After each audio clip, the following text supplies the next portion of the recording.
estamos? ¿Qué tal, Eduardo? ¿Todo bien? Muy bien. Un gusto. Igualmente. ¿Esperaban más? No, bueno, hicimos una gran elección. Estuvimos a 1,5 puntos de Javier Milei. 300.000 votos de diferencia. 300.000 votos de diferencia, una gran elección, pero particularmente me parece que el domingo nosotros tuvimos una interna muy competitiva. Ganamos una interna, Eduardo, que hace un año atrás parecía imposible de ganar, esto hay que decirlo. Las crónicas de la época hace un año decían que Patricia Bullrich no llegaba o perdía con Horacio Rodríguez Larreta. Esto no sucedió, ganamos holgadamente. Esto tiene varias consecuencias. La primera es que no solamente define un candidato a presidente, como es Patricia Bullrich, sino también el liderazgo del espacio, el liderazgo de Juntos por el Cambio. Y termina definitivamente con la interna, algo que nos lo venía reclamando una parte de nuestro electorado. Ahora, con ese liderazgo, y además se definió un modelo, porque esto es lo que estaba en disputa. ¿Qué modelo le íbamos a presentar a los argentinos el modelo de la marca, de cara a digamos. octubre? Claro. ¿Qué tipo de cambio le íbamos a ofrecer? ¿Con cuánta profundidad íbamos a hacer ese cambio? Creo que eso también se definía. ¿Qué velocidad iba a tener ese cambio? ¿Y con quién íbamos a hacer esos acuerdos? Y claramente, a partir del domingo quedó zanjada esa discusión y ahora, todos juntos, encolumnados detrás del liderazgo de Patricia, vamos a ir a trabajar de cara a octubre para ganar la elección, con equipos, trabajando fuertemente con los equipos. He escuchado larretistas decir, burrichistas decir que Larreta ha hecho mucho daño a la marca, al espacio en esta... Ahora tenemos que concentrarnos. ¿Es cierto eso? Mirá, la interna fue dura, fue difícil, todos lo saben. No, la verdad que por momentos se vivieron situaciones de tensión que creo que asustaron a algunos de nuestros votantes, que ahora los tenemos que reconquistar. Creo que el gran desafío es ir a buscar a los resignados, a los desilusionados, a los desesperanzados por estas noticias, por esta inflación del 6,3 que es vieja, por un ministro de Economía que no hace nada por controlarla, que está en modo candidato pero que no se ocupa de los problemas económicos de los argentinos. Estamos hablando, Willy lo decía recién, que los próximos meses, lejos de bajar la inflación, va a aumentar. No, todo indica que vamos a dos dígitos. 2 dígitos de inflación. Mensual. Entonces vos imagínate, los argentinos están angustiados, están desesperados, no llegan a fin de mes. Y ahí es donde nosotros decimos, con los equipos, con los gobernadores de las provincias que hemos recuperado, con Orrego, ahora con Esdero en Chaco, con Puyaro en Santa Fe, me parece que vamos a tener la posibilidad de, con los equipos económicos que están trabajando, Luciano Laspina, la Fundación Mediterránea, me parece que vamos a tener la oportunidad en estos más de 68 días que quedan, de explicarle a los argentinos cómo vamos a resolver el principal Por problema eso, que tienen, que es hablarle a la gente, no al espacio. Basta, claro, el problema es que ahora nos tenemos que concentrar en decirle, miren, vamos a bajar la inflación, pero lo que importa es no solamente decirlo, no solamente es el enunciado, sino cómo lo vas a hacer. Y tenés que garantizar el equilibrio fiscal, no queda otra. Es decir, tenés que bajar el exorbitante gasto público que tiene la República Argentina, que creció en 20 años un 100%, pero no es que mejoraron los servicios, no es que te mejoró la salud, no es que te mejoró la seguridad o la educación, al contrario, se deterioraron todos los servicios públicos. Te cobran impuestos como si estuvieses en Suecia, con una presión tributaria altísima, de las 10 más altas del mundo.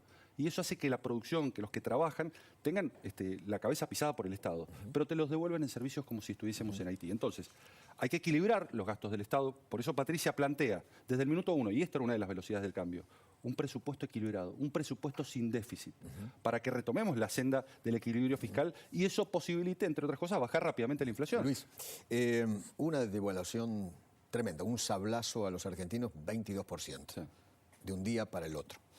Y se traslada a precio. El gobierno dice, bueno, esto es por culpa de la oposición. Pero esto es por culpa de Milei y de Patricia Bullrich. Lo mismo que el dólar hoy.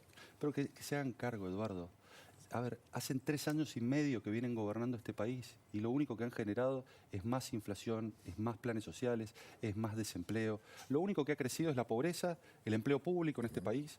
Digo, esta es la resultante de un modelo populista. Por eso nosotros decimos, en diciembre se juegan 2 modelos de país. El populismo contra la República. Y el populismo siempre tiene la misma receta y siempre te regala el presente o te dice que mágicamente te va a resolver los problemas del presente, pero te termina prendiendo fuego el futuro.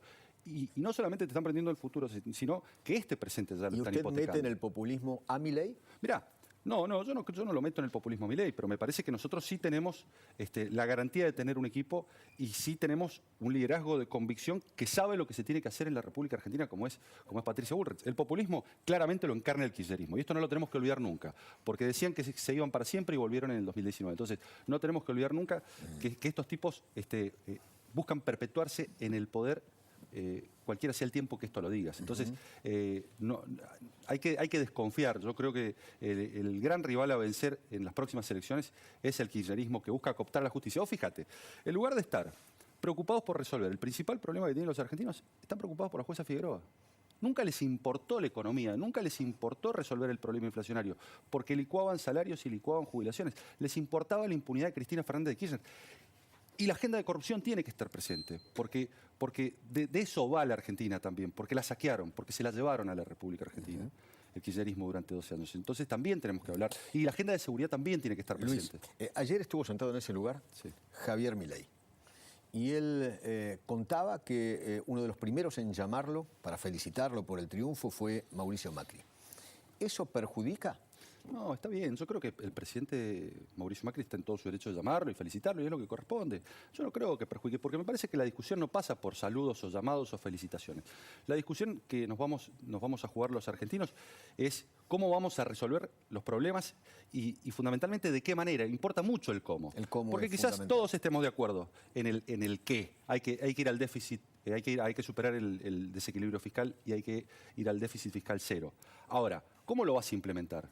¿Cómo vas a resolver el problema de la inseguridad? ¿Cómo vas a modificar el Código Penal? ¿Qué vas a hacer en materia de seguridad para prevenir el delito, para combatir a los narcos? Si hay algo que demostró Patricia Bullrich cuando fue ministra de Seguridad, es que corrió a los narcos, los combatió con todo el peso de la ley, que trabajó coordinadamente con los ministros de Seguridad de todas las provincias y bajó los homicidios, que puede y se puede resolver el problema de la inseguridad, pero tenés que tener un equipo, un programa y tenés que tener propuestas que vas a tener que discutir en el Congreso, porque el Código Penal no lo podés modificar por un decreto de necesidad de urgencia. Tenés que ir y defenderlo en el Congreso y tenés que tener claro que tenés que aumentar. Y tenés que tener las mayorías necesarias. Y tenés que tener las mayorías, porque si no, a ver, te quedás en el voluntarismo puro. Ese es el problema.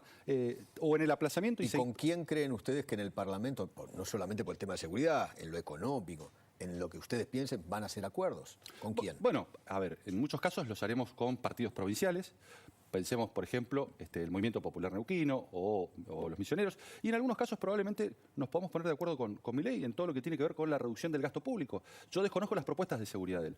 Yo sí sé que nosotros tenemos una propuesta muy clara para combatir el delito, con todo el poder del Estado, para hacerle la vida imposible a los delincuentes en el marco de la ley, para proteger a las víctimas y para proteger a la sociedad, para correr a los delincuentes de Rosario y correr a los delincuentes y a los narcos del conurbano. Porque muchos de los delitos que hoy sufren los argentinos a la propiedad están vinculados con el narcotráfico. Porque hay muchas personas vulnerables con altísimas adicciones que en definitiva se terminan financiando robando. Bueno, pasó en el caso Morena. Bueno, claro. Entonces, cuando mataron a la nenita de 11 años. Y este gobierno ha sido indulgente con los delincuentes. Y eso se tiene que terminar. A los que tenemos que proteger es a la sociedad y a las víctimas. Y para eso vos tenés que tener una línea muy clara, que Patricia la demostró siendo ministra, que nosotros Luis, la vamos a implementar. Nadie le habla a los jubilados. ¿Qué tiene para decir? ¿Qué es lo que va a hacer usted y Patricia si son gobierno con los jubilados? Mira, lo primero que tenés que resolver a los jubilados, además de garantizar las buenas prestaciones en el PAMI y sacar los ñoquis de la cámpora, que están más que nunca en el PAMI, y que eso hace que el PAMI, en definitiva, no llegue con la calidad y cantidad de prestaciones que tiene que llegar. Y desde ya te anticipo que es falso eso que dicen que nosotros vamos a eliminar el PAMI. Eso es una fake news de acá a la China. Pero fundamentalmente, Eduardo, lo que tenés que corregir es el problema inflacionario que les está comiendo el bolsillo. Este gobierno está ajustando a los jubilados. Que dijo, vos acordate de Alberto Fernández cuando asume, lo primero que dice es, les vamos a aumentar a los jubilados con el pago de las LELIX. Nada de eso ocurrió. Los ajustó, les congeló los saberes jubilatorios. Y después lo que hizo fue modificar el índice de actualización, sacando uno de los componentes más importantes para proteger el haber jubilatorio, que es el componente inflacionario. Vos imaginate con esta inflación de 2 dígitos que estamos hablando, cómo le pega al bolsillo de los con la devaluación. Con la devaluación. ¿Cómo le pega? Entonces, lo primero que hay que corregir, si queremos garantizar que los jubilados vivan bien, es corregir el problema inflacionario que tiene la República Argentina. Que no pierdan contra la inflación, porque ahora están perdiendo por goleada. El kirchnerismo tiene como caballito de batalla, como bandera esto de viene la derecha, viene Patricia, van a quitar derechos. No, al contrario, viene el orden. Pero cuando uno tiene una sociedad ordenada, un Estado ordenado, lo que tenés son más libertades. Ellos dicen, lo que si tenés viene más seguridad. Si viene el orden, viene la sangre. Al contrario, viene la libertad, porque vos, hoy por ejemplo, hoy sin ir más lejos, ¿qué pasó con esta Argentina caótica, anárquica, anómica? Los que quisieron irse a otras provincias, que fueron Aeroparque, que tenían previstos sus viajes por trabajo, por turismo, por lo que fuera. Paro de intercargo. Paro de intercargo. 10.000 argentinos varados. Digo, Este es el problema de esa Argentina sin reglas o donde la regla es la excepción. Esta Argentina donde cada uno hace lo que quiere. ¿Y cómo te lo van termina a hacer? complicando ¿Cómo la van vida. a ordenar? Ellos, a ver, en el gobierno dicen que ustedes lo van a hacer con represión. No. Y con sangre. A ver, con cumplimiento de la ley. Tiene que venir una Argentina donde impere el Estado de Derecho, no el Estado de excepción. Donde el Código Penal no sea una sugerencia, donde las leyes se cumplan y donde se terminen los privilegios de los políticos. Hay que ajustar a la política. En eso nosotros lo hemos venido diciendo. El ajuste tiene que ser a la política. No podemos ajustar a la sociedad. Este gobierno que nos trata de devaluadores está devaluando. Este gobierno que nos trata de ajustadores está ajustando. Y este gobierno es el que ha terminado con esta Argentina con 9.000 piquetes el año pasado, Eduardo. Estamos hablando de 24 piquetes por día. No vamos a sacar a la Argentina adelante, no la vamos a hacer producir. Y los que hacen los piquetes sacaron solamente el 2%. ¿Sabes lo que necesitamos nosotros? Que la Argentina produzca, que sus economías regionales sean competitivas. ¿Cómo van a ser competitivas las economías regionales si tienen un tipo de cambio pisado, no pueden venderle al mundo, tienen restricciones a las importaciones, no pueden comprar insumos ni tecnología, no hay tratados de libre comercio? El presidente ahora que está en Uruguay, en Paraguay, le podría preguntar cómo hizo Paraguay para tener en julio 0% de inflación. Y hoy Paraguay vuela. Entonces, ya no hay que ni siquiera mirar los ejemplos de Europa. Tenemos que mirar los ejemplos de los países vecinos, cómo hicieron para ordenar y para garantizar tener un Estado que no gaste más de lo que recauda y que no tenga problemas inflacionarios. Su mayor expertise es en seguridad. Sí. ¿Qué van a hacer ustedes con el tema menores? ¿Ustedes piensan bajar la ley de... Bueno, yo presenté el proyecto. Yo lo tengo presentado. ¿La edad de imputabilidad? Sí, claro, hay que bajarlo. ¿A cuánto? Por supuesto, a 14 hay que bajarlo por menos. Desde el momento en que una persona tiene la comprensión del hecho criminal que realiza, tiene que ser juzgada. Pero no solamente por una cuestión de seguridad, porque inmediatamente te contestan, no, mira, no tiene impacto el delito de menores. Es por una cuestión de justicia, Eduardo. Porque de esa manera lo que estás haciendo, al no juzgarlo, es garantizar la impunidad. Bueno, a la víctima nunca le importa la edad del victimario. Exactamente, le bajás la persiana a la posibilidad de que esa víctima haga justicia en ese caso. Entonces, O sea, lo que tenés que hacer, pero van a ir directamente a eso. No solamente tenés que bajarle la imputabilidad, tenés que tener todo un sistema de alertas tempranas para evitar que ese chico que empieza saliéndose de la escuela, se involucra en las drogas y tiene problemas de adicciones y posteriormente empieza en una escalada criminal que termina empuñando un arma. A ese menor lo condenan, ¿a dónde va? Bueno, a establecimientos especiales. Está claro que no puede ir a cárceles comunes. Obviamente, con mayores. Está claro Eso que no puede ir a cárceles pero comunes. Piensan hacer cárceles especiales para menores delincuentes. Exactamente. Y también hay que hacer cárceles de máxima seguridad para narcos. Y se tiene que aplicar una ley de mi autoría que no se aplica, que es la que establece la colocación de inhibidores de señal. Por eso, no solamente esto se trata de números, sino también de decisión y de coraje y valentía. Porque la ley está vigente, Eduardo. No hay razón para que no se aplique. Gaby. Luis, ¿qué tal? Buenas tardes, gusto saludarlo. ¿Cómo le va?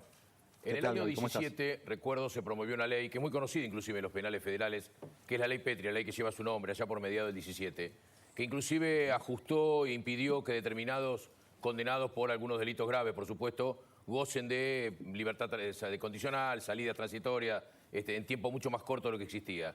En base a la experiencia que recogió en este tema carcelario, ¿cuál es su mirada sobre el actual sistema carcelario, donde usted sabe todo lo que pasa, no es un tema de seguridad? Usted es candidato a vice, pero por supuesto tiene mucha incidencia en la cuestión. Nosotros empezamos a cerrar la puerta giratoria con Patricia Bullrich, donde modificamos la ley de ejecución de la pena y donde dijimos, los delitos violentos en la Argentina se cumplen íntegramente y las condenas perpetuas son perpetuas. Ahora resta modificar la otra parte, que es el régimen de prisión preventiva. ¿Por qué? Porque nos encontramos con muchos delincuentes, con frondosos prontuarios que no llegan a la condena y por eso recuperan en 24 horas la libertad. Hay que modificar el régimen de prisión preventiva, hay que incorporar el régimen, el instituto de la reiterancia delictual para que esas personas, cuando cometen delitos violentos, todo el proceso lo pasen dentro de las cárceles. No puede ser que nos encontremos con personas que con 20, 24 o 24 procesos penales abiertos estén en libertad cometiendo delitos. Entonces, esto es lo que hay que cambiar. Hay que cambiar los códigos de procedimientos, hay que cambiar el código penal, hay que tener una ley de responsabilidad penal juvenil. Y contra los narcos y los corruptos hay que sancionar una ley de extinción de dominio, porque le tenés que quitar el poder de fuego, si no los desfinanciás. Si los tenés en las cárceles manejando sus organizaciones porque no les quitas el teléfono, prácticamente siguen conduciendo y liderando sus organizaciones criminales. Por eso tenemos el drama de Rosario. No es casual, porque entre otras cosas el kirchnerismo, fíjate lo que hizo, disolvió la subsecretaría de lucha contra el narcotráfico. Y la segunda medida fue disolvió la Dirección de Inteligencia Penitenciaria. Piedra libre, es decir, prácticamente es Juegan tierra de para los nadie. delincuentes. Tierra de nadie, las cárceles prácticamente es un búnker para que sigan cometiendo delitos. Luis, gracias por venir. No, gracias a vos. Muchísimas gracias.